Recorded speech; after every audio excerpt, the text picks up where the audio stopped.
नमस्कार दोस्तों, सभी का डागोर ऐप में बहुत बहुत स्वागत है। उम्मीद करता हूँ सभी की अच्छी तैयारी चल रही है। आज अपन टॉपिक पढ़ने वाले हैं, न्यू टॉपिक है, वो है क्लाइमेट, जलवायु। जलवायु भूगोल का ऐसा टॉपिक मान लीजिए कि आने वाली एग्ज़ाम या होने वाली एग्ज़ाम या गई हुई एग्ज़ाम, उनके अंदर यदि आप एवरेज निकालोगे तो 1 से 2-3 क्वेश्चन क्लाइमेट से ज़रूर पूछे जाते हैं।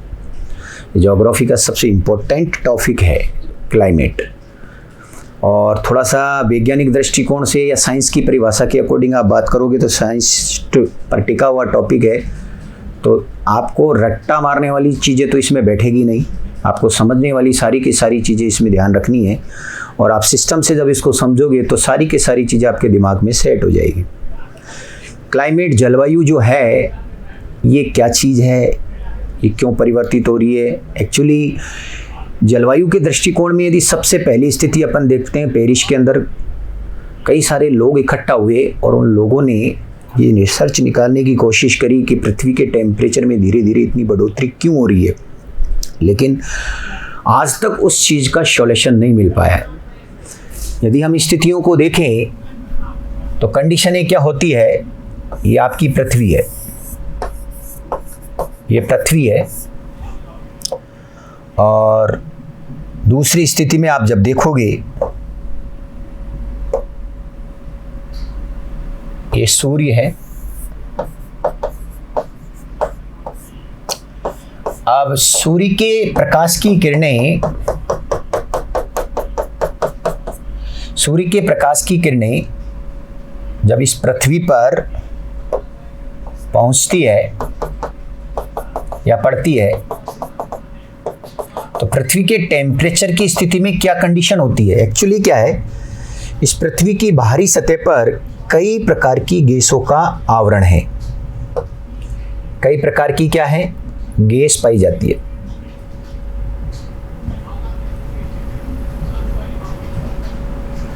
और कई प्रकार की गैसों के आवरण की स्थिति में एक्चुअली ये गैस क्या करती है, इस सूर्य के प्रकाश की किरणों को सोख लेती है, और सूर्य के प्रकाश की किरणों को जब ये गैस सोख लेती है, ये गैस है, और इन गैसों की स्थिति में आप देखोगे तो सूर्य के प्रकाश की किरणों में पृथ्वी के बाहरी आवरण पर ये गैस इन सूर्य की प्रकाश की किरणों को सोख लेती है, और फिर सोख कर ये गैसें हैं, ये जो गैस है, ये गैस सोख कर पृथ्वी के आंतरिक भाग तक या पृथ्वी के और संपूर्ण भाग तक उस सूर्य के प्रकाश की किरणों को पहुंचाने का काम करती है।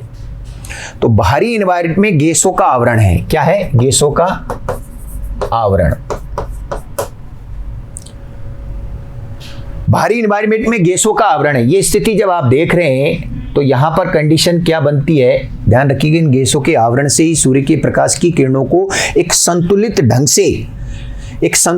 से अपन जब देखते हैं तो संतुलित ढंग से यहाँ ये कंडीशन जब आप बनती है तो क्या कंडीशन होती है कि संतुलित ढंग से हम यहाँ ये कंडीशन इसमें रखते हैं, और संतुलित ढंग से कंडीशन जब रखते हैं तो इस संतुलित सूर्य के प्रकाश की किरणों को इस पृथ्वी के अंदर वो सिस्टमेटिक ढंग से पहुंचाने का कार्य करती है। यदि इन गैसों का आवरण खत्म हो जाए तो सूर्य के प्रकाश की किरणें सीधे पृथ्वी के आंतरिक भाग या मध्य भाग तक पहुंचे और टेम्परेचर में अचानक क्या हो जाए, बढ़ोतरी हो जाए। तो इस गैसों के आवरण में बदलाव की स्थिति, आवरण में बदलाव की स्थिति से होने वाला परिवर्तन, इस तरह के अध्ययन की कंडीशन हम क्लाइमेट के अंदर देखते हैं, जलवायु के अंदर देखते हैं। यहां पर इस जलवायु की स्थिति को और अपन यदि स्पष्ट करें तो जलवायु क्या है, जलवायु किसे कहते हैं, जलवायु की परिभाषा को किस रूप में प्रदर्शित किया जा सकता है, जलवायु की विशेषता क्या है, जलवायु को प्रभावित करने वाले कारक कौन से हैं, इन सभी चीज़ों का अध्ययन हम क्लाइमेट के अंदर कर सकते हैं। यहाँ पर स्थितियाँ जब आप देखोगे, इस पृथ्वी की स्थिति में जब आप देखोगे तो यहाँ कंडीशन पृथ्वी की स्थिति में जब आप देखोगे तो ध्यान रखिएगा क्या कंडीशन इसमें होती है उसकी कंडीशन मैं आपको बताने की कोशिश करूं तो देखिएगा, यहाँ पर देखना कि यहाँ ये कंडीशन जब हम देख रहे हैं तो कंडीशन आपके सामने क्या है कि इस पृथ्वी की स्थिति में सूर्य से जो दूरी है, पृथ्वी की स्थिति में सूर्य से जो दूरी है, उस दूरी के आधार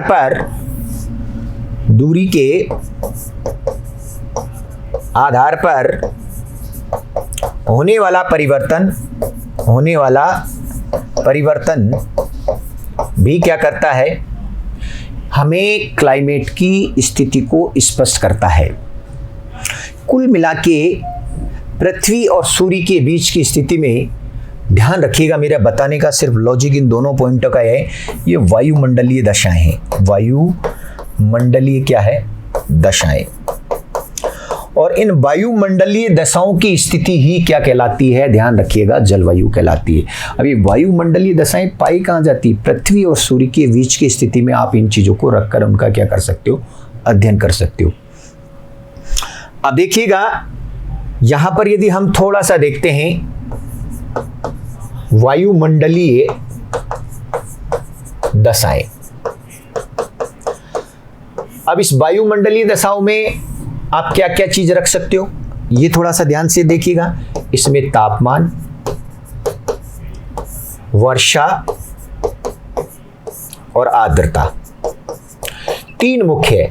आंशिक रूप से और भी चीज आप डाल सकते हो। वायुमंडलीय दशाओं में क्या क्या चीज रखी है आपने, तापमान, राइट, वर्षा, राइट, और आर्द्रता, इन तीन चीजों को मुख्य रूप से इसमें डाल सकते हो। तो वायुमंडलीय दशाओं में तापमान, वर्षा, आर्द्रता, अर्थात इन तीनों को ही मैं वायुमंडलीय दशा कह सकता हूं। अब इनमें क्या हो जाए, बदलाव की स्थिति हो जाए, बदलाव की स्थिति, इन वायुमंडल में बदलाव की स्थिति को यदि हम अध्ययन के रूप में पढ़ें तो होने वाले बदलाव को ही मैं क्लाइमेट कहता हूं। लेकिन इस क्लाइमेट में बदलाव की स्थिति अलग अलग है। क्लाइमेट में बदलाव की स्थिति जब आप देखेंगे तो किस तरह से अलग अलग है वो ध्यान रखिएगा। क्लाइमेट में बदलाव की स्थिति को आप देखोगे तो वायुमंडलीय जो दशा है, वायुमंडलीय जो दशाएं हैं, इन दशाओं में देखो, मैं थोड़ा सा आपको टुकड़ों के रूप में पढ़ा रहा हूं। बदलाव की स्थिति जो है वो कैसे आप ध्यान रखने वाली बात है। बदलाव की स्थिति मान लो वर्षों में हो गई हो, क्या हो गई हो, वर्षों में हो गई हो, माह में हुई हो, या दिन या घंटे में हुई हो। अर्थात वायुमंडलीय बदलाव की स्थिति को मैं यदि बदल रहा हूं, ऐसा बदलाव जो कई वर्षों में आपको दिखाओ, ऐसा बदलाव जो माह में दिखाओ, और ऐसा बदलाव जो कई घंटे या दिन के अंदर दिखाओ, तो देखिएगा कई वर्षों में, यहां पर कई वर्षों में होने वाले बदलाव की स्थिति जलवायु कहलाती है। मूल तो यह है, ये बदलाव की स्थिति क्या कहलाती है, ये जलवायु कहलाती है। और मान लो माह के अंदर बदलाव की स्थिति दिखी तो ये ऋतु कहलाती है, और दिन के अंदर यदि बदलाव की स्थिति दिखी तो ये मौसम कहलाती है। मान लो कुछ घंटे कुछ दिन की स्थिति हो वायुमंडलीय बदलाव में तो मौसम कहलाएगा कि मौसम बदला है। और मान लो 3 से 4 महीने के बीच की अवधि की कंडीशन रखी गई हो तो ऋतु के दृष्टिकोण में पढ़ा जाएगा। और मान लो कोई बहुत बड़ा बदलाव जलवायु क्लाइमेट की स्थिति आप बात करो, लगभग 30 से 35 वर्षों में बदलाव की स्थिति हो तो ऐसे मानते हैं कि जलवायु संपूर्ण रूप से बदल चुकी है। तो कुल मिला के पारिभाषिक रूप में, अब मैं यहाँ थोड़ी सी परिभाषा आपको लिख रहा हूँ सिस्टेमेटिक ढंग से। तो सिस्टेमेटिक ढंग की स्थिति को आप देखोगे, किसी स्थान विशेष पर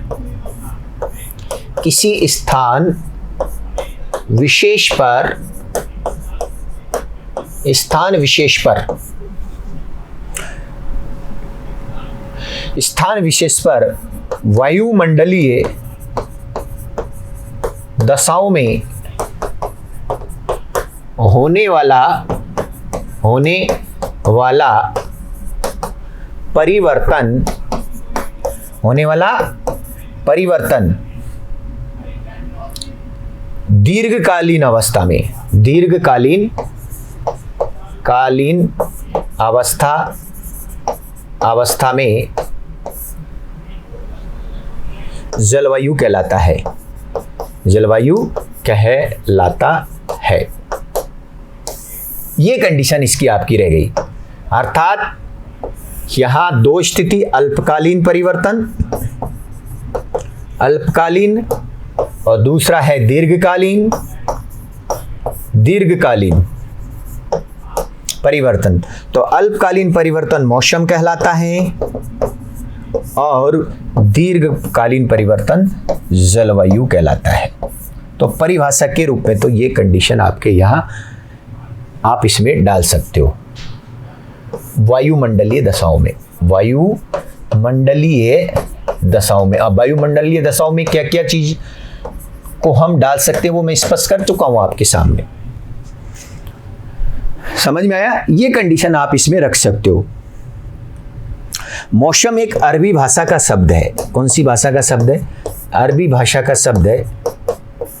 मौसम मौसम से बना है, मौसम शब्द से बना है, मौसम शब्द से, जिसका अर्थ होता है, अर्थ हवाओं में परिवर्तन। अर्थ क्या होता है? हवाओं की दिशाओं में क्या हो?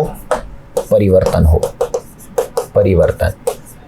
और इस शब्द का प्रथम प्रयोग अल मसूदी द्वारा, अल मसूदी नामक व्यक्ति द्वारा किया गया।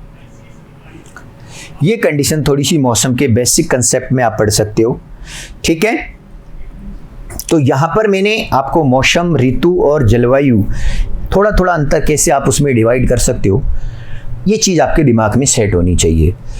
ये चीज़ आपके दिमाग में सेट होनी चाहिए। समझ में आया? इसके बाद में यहाँ पर हम क्लाइमेट की स्थिति में, जलवायु में पढ़ने वाले विशेषता,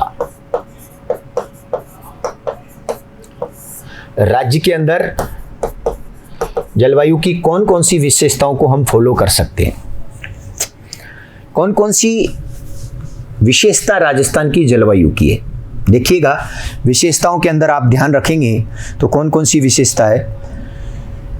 भिन्नता पाई जाती है जलवायु में। क्या पाई जाती है? भिन्नता। अब भिन्नता जैसे शुष्क प्रकार की जलवायु है राज्य में, अर्ध शुष्क प्रकार की जलवायु है, अर्ध शुष्क प्रकार की है, उपाद्र प्रकार की जलवायु है, आर्द्र प्रकार की जलवायु है, अति आर्द्र प्रकार की जलवायु। अर्थात एक जैसी जलवायु नहीं है पूरे क्षेत्र के अंदर। इतना बड़ा भौगोलिक क्षेत्रफल होने के बावजूद भी यहाँ पर कंडीशन आप जब देख रहे हैं तो 5 से 6 प्रकार के जलवायु दृष्टिकोण को हम स्पष्ट कर रहे हैं। शुष्क, अर्धशुष्क, उपाद्र, आर्द्र, अति आर्द्र प्रकार की जलवायु पाई, अर्थात जलवायु में भिन्नता है। नंबर 1 विशेषता ये है कि इसमें भिन्नता पाई जाती है। नंबर 2 विशेषता की कंडीशन आप देखोगे, अपर्याप्त, ध्यान रखिएगा, अपर्याप्त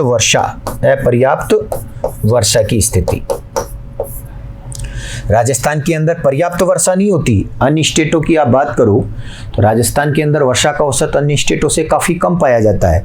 तो अपर्याप्त वर्षा की स्थिति है, पर्याप्त वर्षा नहीं है।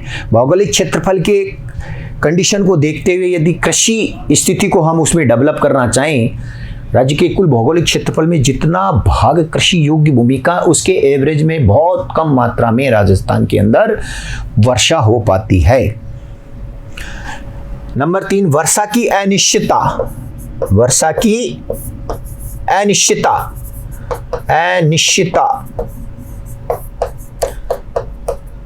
वर्षा की क्या है? अनिश्चितता। किसी वर्ष वर्षा हुई, किसी वर्ष वर्षा नहीं हुई, ये निश्चित नहीं है कि प्रति वर्ष राजस्थान के अंदर वर्षा होगी। तो वर्षा की क्या है? अनिश्चितता है।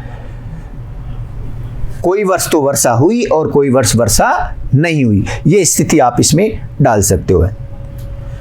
अनियमितता, एक और पॉइंट आप डाल सकते हो। वर्षा की क्या है? अनियमितता। वर्षा की अनियमितता। वर्षा की क्या है? अनियमितता है। किसी वर्ष अनियमितता, नियमितता मतलब होता है भाई आप फिक्स है कि वर्षा इस समय होनी है, इस समय नहीं होनी है, इस समय होनी है, इस समय नहीं होनी है। ये एक निश्चितता को, नियमितता अनियमितता को प्रदर्शित करता है। अर्थात किसी माह में तो मानसून, किसी माह में मानसून जो है वो ध्यान रखिएगा जून में आ जाता है, और किसी माह में मानसून जुलाई के अंदर आता है। किसी में कब आता है? किसी में जुलाई में आता है। तो किसानों के लिए फसल का प्रारूप भी बदल जाता है। तो नियमितता की स्थिति नहीं है। वर्षा की अनिश्चितता तो है कि किसी वर्ष वर्षा होगी कि नहीं होगी, लेकिन साथ के साथ वर्षा की क्या है? अनियमितता है कि किस माह में वर्षा होनी है, ये भी कोई फिक्स राजस्थान के अंदर नहीं होता है। ये कंडीशन आप और इसमें डाल सकते हो। इसके बाद में और पॉइंट आप मैं डालूं तो बहुत अच्छा पॉइंट डाल सकता हूं, असमानता। वर्षा की क्या है? असमानता। देखो बहुत अच्छी पॉइंट है। वर्षा की क्या पाई जाती है? असमानता। असमानता। वर्षा की क्या है? असमानता है। किसी स्थान पर तो वर्षा बहुत अच्छी हो रही है, किसी स्थान पर वर्षा बिल्कुल नहीं हो रही है। तो वर्षा का वितरण प्रारूप सही नहीं है। समझ में आया? वर्षा की असमानता है। राज्य के अरावली पर्वतमाला के पश्चिम की ओर वर्षा का औसत दर कम पाया जाता है, जबकि भौगोलिक भूखंड की संरचना ज्यादा है। जबकि पूर्वी मैदानी भाग की ओर बात करोगे तो वर्षा की जो कंडीशन है पश्चिम से ज्यादा बेस्ट है, जबकि वहां कृषि योग्य भूमि का दृष्टिकोण पश्चिम की अपेक्षा कम पाया जाता है। तो जिधर ज्यादा भूमि है उधर वर्षा कम है, जिधर कम भूमि है उधर वर्षा ज्यादा है, उल्टा काम हो रहा है। तो ध्यान रखिएगा, वर्षा की भी क्या पाई जाती है? असमानता मूल रूप से देखने को मिलती है। ये ध्यान रखिएगा। अर्थात उदाहरण में, एग्जाम्पल में आप डाल सकते हो, किसी स्थान पर तो 100 सेंटीमीटर वार्षिक वर्षा का औसत पाया जाता है और किसी स्थान पर 50 सेंटीमीटर से भी कम वर्षा का क्या पाया जाता है? औसत पाया जाता है। ये चीज़ें हैं। कई सारे ऐसे ज़्यादा वर्षा के क्षेत्र रहे, अचानक बाढ़ की स्थिति के कारण भी राजस्थान के अंदर चर्चा का विषय रहे। और आप डाल सकते हो कंडीशन में, बहुत अच्छी बात है। क्या क्या डाल सकते हो? अतिवृष्टि अनावृष्टि, 2 सेंटेंस, अतिवृष्टि और अनावृष्टि। अतिवृष्टि और अनावृष्टि दोनों चीजें अलग अलग हैं। यदि आप देखोगे अतिवृष्टि तो अधिक वर्षा होना, अधिक वर्षा की स्थिति, वर्षा की स्थिति, बाढ़ की स्थिति आ जाती है। अनावृष्टि सूखा पड़ना, सूखा पड़ना। एक तो बिल्कुल ही वर्षा नहीं हो रही और किसी साल बहुत अधिक वर्षा हो गई। तो दो चीज़ें और यहाँ क्लाइमेट के अंदर विशेषता में आप इसको डाल सकते हो कि अतिवृष्टि और अनावृष्टि, दो चीज़ों की कंडीशन और आप यहाँ इसमें डाल सकते हो। जब आप ये दोनों चीज़ों की स्थितियाँ इसमें देख रहे हो तो क्या कंडीशन इसमें होती है जलवायु की विशेषता के अंदर, कि हमने दो चीज़ों के साथ देखिएगा। यहाँ पर नेक्स्ट पॉइंट में यदि हम लेकर चलें तो इसके बाद में जो कंडीशन बनती है वो क्या बन सकती है? तापमान में भिन्नता। तापमान में क्या है? भिन्नता है। नेक्स्ट पॉइंट आपका क्या हो गया? तापमान में भिन्नता। अब तापमान में भिन्नता के कई सारे लॉजिकल पॉइंट आप दिमाग में राजस्थान के साथ आप देख सकते हो। वो कैसे देख सकते हो? जैसे तापमान की बात करी तो तापमान में भिन्नता, अलग अलग टेम्परेचर पाया जाता है। तापमान मापने का जो यंत्र है वो क्या है? वो आपको पता होना चाहिए, वो है थर्मामीटर। तापमान मापने का यंत्र क्या है? ये है थर्मामीटर। तापमान मापने का यंत्र क्या है? थर्मामीटर है। और राज्य में सर्वाधिक जो तापमान है, सर्वाधिक तापमान जून माह में, जून माह में पाया जाता है। कब पाया जाता है? जून माह में पाया जाता है। जबकि न्यूनतम स्थिति आप देखोगे, न्यूनतम स्थिति आपकी कहाँ जाएगी? जनवरी माह में। कौन से माह में आ जाएगी?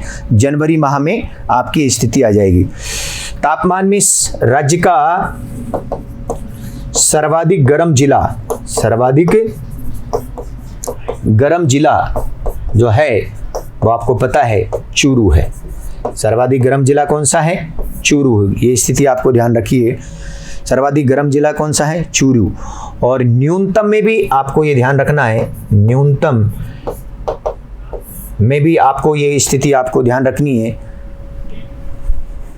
वो है चूरू। मतलब ठंडा जिला आप कह सकते हो न्यूनतम, क्योंकि यहाँ पर थोड़ा सा लॉजिक है।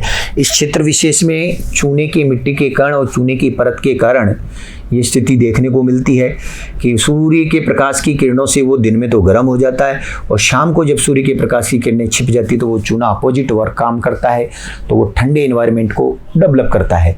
तो उस कारण से ये ध्यान रखिएगा, दिन में तो गर्म होता है, रात को ठंडा रहता है। तो सर्वाधिक गर्म जिला भी चूरू है और सबसे ठंडा जिला भी किसको माना जाता है? चूरू माना जाता है। ध्यान रखिएगा, सर्वाधिक दैनिक तापमांतर, सर्वाधिक दैनिक तापमांतर, दैनिक तापमांतर वाला जो जिला है, सर्वाधिक दैनिक तापमांतर वाला जो जिला है वो है जैसलमेर। कौन सा है? जैसलमेर। और न्यूनतम ध्यान रखिएगा, न्यूनतम दैनिक तापमांतर वाला जो जिला है वो है डूंगरपुर। न्यूनतम दैनिक तापमांतर वाला जिला कौन सा है? ये आपको ध्यान रखना, डूंगरपुर है। ये स्थिति भूलनी नहीं है आपको, ये कंडीशन आपको ध्यान रखनी है। सबसे गर्म स्थान, सबसे जो गर्म स्थान है, ये छोटे छोटे पॉइंट है एग्जाम के दृष्टिकोण से, ये फलोदी है। और सबसे न्यूनतम गर्म स्थान जो है, न्यूनतम गर्म स्थान जो आपके सामने है वो है माउंट आबू। हाइट पर है, ऊंचाई पर है, इस कारण से ठंडा रहता है माउंट आबू। ये स्थिति आप इसमें टेम्परेचर के अकॉर्डिंग डाल सकते हो। ये जो राजस्थान में पाई जाने वाली जलवायु की विशेषता को पूरा कर सकता है, ये स्थिति आप इसमें डाल सकते हो। ठीक है, यहां पर ये स्थिति आप इसमें डेवलप कर सकते हो। इसके बाद में यहां पर दो चीजें आपने देखी, माउंट आबू, एक सेंटेंस आया माउंट आबू जो राज्य के अंदर 1200 मीटर की ऊंचाई पर स्थित है। ऊंचाई पर स्थित होने के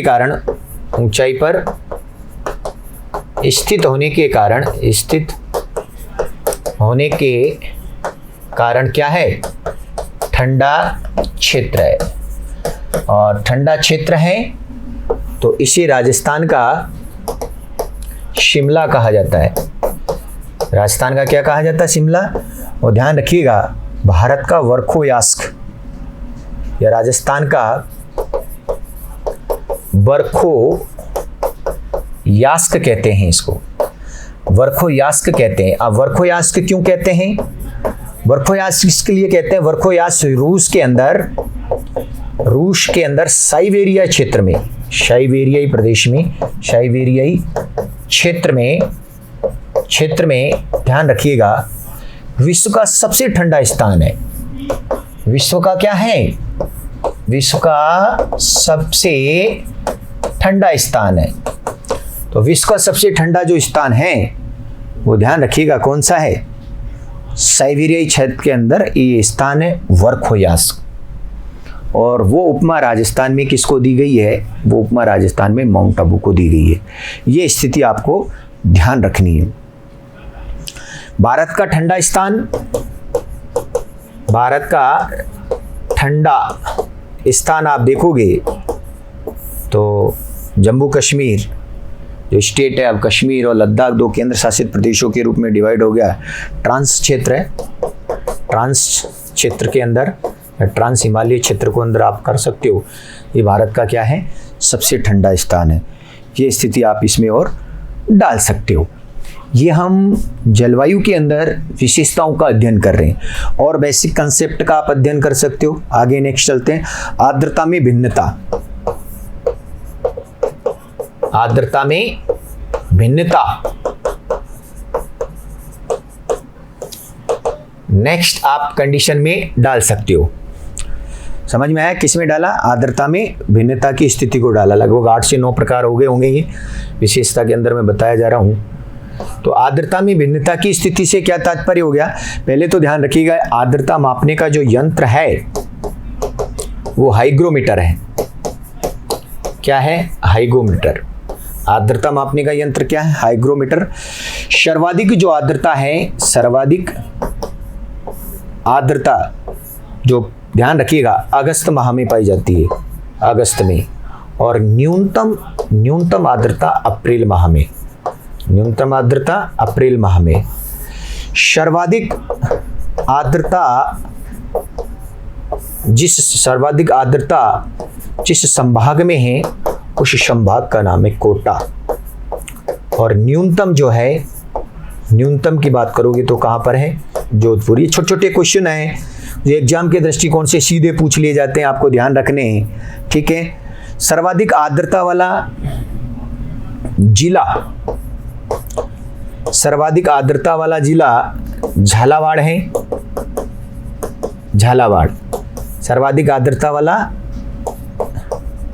जिला कौन सा है? झालावाड़ है।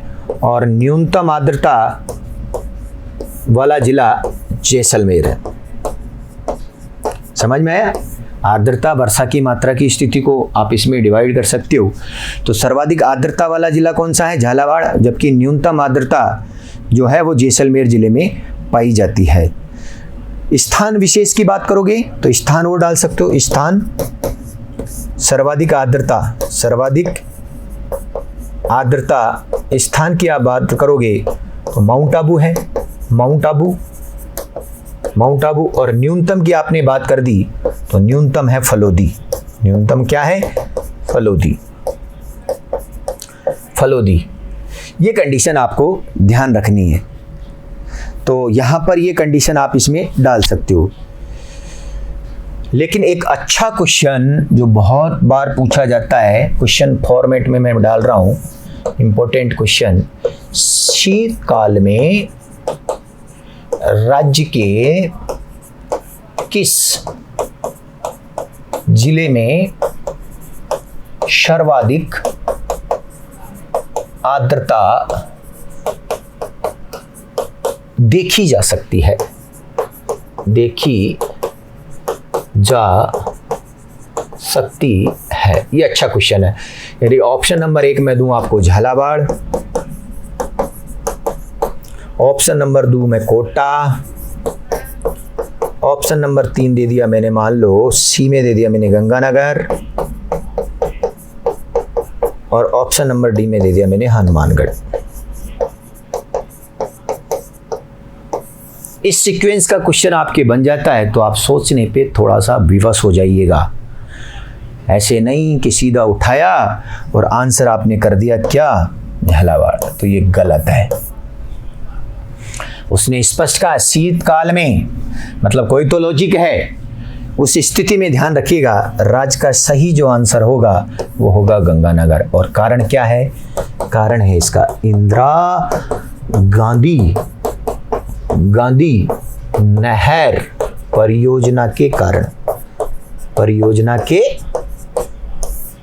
कारण, इंदिरा गांधी नहर परियोजना के कारण ही शीतकाल के दौरान राज्य का सबसे आर्द्रता वाला जिला किसको माना जाता है? बताइएगा। सबसे आर्द्रता वाला जिला आपको आंसर में देना है गंगानगर जिला। ये स्थिति आपके दिमाग में बिल्कुल सेट हो जानी चाहिए, ठीक है। नेक्स्ट पॉइंट में और देख लेते हैं, वाष्पोर्जन की दर में भिन्नता। वाष्पोर्जन मैं यहां पर वाष्पीकरण की बात नहीं कर रहा हूं, समझने की कोशिश करना। मैं कर रहा हूं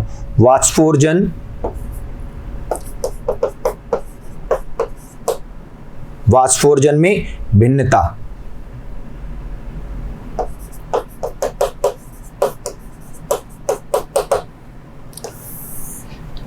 एक होता है वाष्पीकरण, लेकिन मैं यहां बात कर रहा हूं वाष्पोर्जन में क्या पाई जाती है? भिन्नता पाई जाती है। ध्यान रखिएगा, इसका जो यंत्र है वो है पोटोमीटर। पोटोमीटर इसका क्या है? यंत्र है। वाष्पोर्जन मापने वाला यंत्र क्या है? पोटोमीटर। सर्वाधिक जो दर है, ध्यान रखिएगा, सर्वाधिक जो दर है वो जून माह में पाई जाती है और न्यूनतम जो दर है वो दिसंबर माह में पाई जाती है। सर्वाधिक दर किस माह में पाई जाती है वाष्पोर्जन की? जून के अंदर। और न्यूनतम जो दर है वो किस माह में पाई जाती है? दिसंबर में पाई जाती है। ध्यान रखिएगा, सर्वाधिक वाष्पोर्जन जैसलमेर जिले में पाया जाता है, जैसलमेर में। और न्यूनतम की कंडीशन को आप देखोगे तो न्यूनतम कहाँ पाया जाता है? डूंगरपुर में। ये स्थिति और आप इसमें ध्यान रखिएगा, यहाँ पर ये कंडीशन आप इसमें डालिएगा। क्या कंडीशन है ये स्थिति आप इसमें देख लीजिएगा।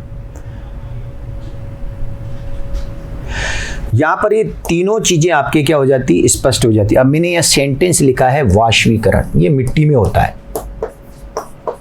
किस में होता है? मिट्टी में। और ये वाष्पोर्जन पेड़ पौधों में होता है। किस में होता है? पेड़ पौधों में। दोनों अलग अलग है। एक मिट्टी के द्वारा होता है, उसे वाष्पीकरण कहते हैं। एक पेड़ पौधों के माध्यम से होता है, उसे वाष्पोर्जन कहते हैं। तो वाष्पोर्जन की दर की स्थिति को जब आप स्पष्ट करते हैं तो इस तरह से कंडीशन बन जाती। मैंने जितने भी चीज़ें आपके सामने रखी है वो सारी की सारी राजस्थान के अंदर पाई जाने वाली जलवायु की स्थिति को स्पष्ट करती है। फॉर एग्जाम्पल, मैंने जलवायु की परिभाषा के साथ उसकी प्रमुख विशेषताओं में उसकी कंडीशन को रखा है। पहली विशेषता मैंने भिन्नता को रखा है कि किस किस प्रकार की भिन्न प्रकार की राजस्थान में क्या पाई जाती है जलवायु। शुष्क, अर्धशुष्क, उपाद्र, आर्द्र, अति आर्द्र। उसके बाद में वर्षा की औसत की स्थिति को लेके आया। तो अनियमितता, अनिश्चितता, असमानता, तीन वर्ड है। अनियमितता, अनिश्चितता, असमानता, तीनों की स्थिति थोड़ा सा आंशिक रूप से जब आप देखते हो तो डिफरेंट आपके सामने नजर आती है। समझ में आया? आर्द्रता, उसके बाद में वाष्पोर्जन की स्थिति को मैं लेके आ गया, तापमान की स्थिति को लेके आ गया। ये सारे के सारी जो कंडीशन आपके सामने रखी गई है, ये जलवायु की क्या रखी गई है? प्रमुख विशेषताओं को रखा गया है। क्या रखा गया? प्रमुख विशेषताओं को। तो आज के टॉपिक में मैंने जो आपको पढ़ाया है उसमें क्लाइमेट की स्थिति को कैसे हम देख सकते हैं। सूर्य और पृथ्वी के मध्य जो वायुमंडलीय दशाएं हैं, उन वायुमंडलीय दशाओं में होने वाले परिवर्तन की स्थिति जो दीर्घकालीन है, जो 30 से 35 वर्ष की स्थिति को स्पष्ट करती है वो क्लाइमेट हो, पूरा जलवायु कहलाएगा। जो 3 से 4 महीने की स्थिति को स्पष्ट करता है वो ऋतु कहलाएगा। जो एक दिन या 2-3 घंटे की स्थिति को स्पष्ट कर जाए वो मौसम कहलाएगा। ठीक है, ये एक बेसिक कंसेप्ट है, पहले दिमाग में सेट आना चाहिए। वो बात की बातें हैं कि राजस्थान के अंदर जलवायु को प्रभावित करने वाले कारक कौन कौन से हैं, कौन कौन से प्रकार की ऋतुएं पाई जाती है, कौन कौन से प्रकार की विशेषताओं का मुख्य रूप से कनेक्शन हम उस मौसम की स्थिति को निर्धारित करते हुए एक दूसरे के सिस्टम में उसको कन्वर्ट करके पढ़ सकते हैं। ये बहुत पीछे की बात है, उससे पहले बेसिक आपके दिमाग में होना चाहिए। तो नेक्स्ट वीडियो में हम जो मिलेंगे उसमें क्लाइमेट को आधार बनाते हुए उसी के संदर्भ में उसके प्रमुख प्रभावित होने वाले कारक या उसको प्रभावित करने वाले कारकों का क्या करेंगे? अध्ययन करेंगे। धन्यवाद।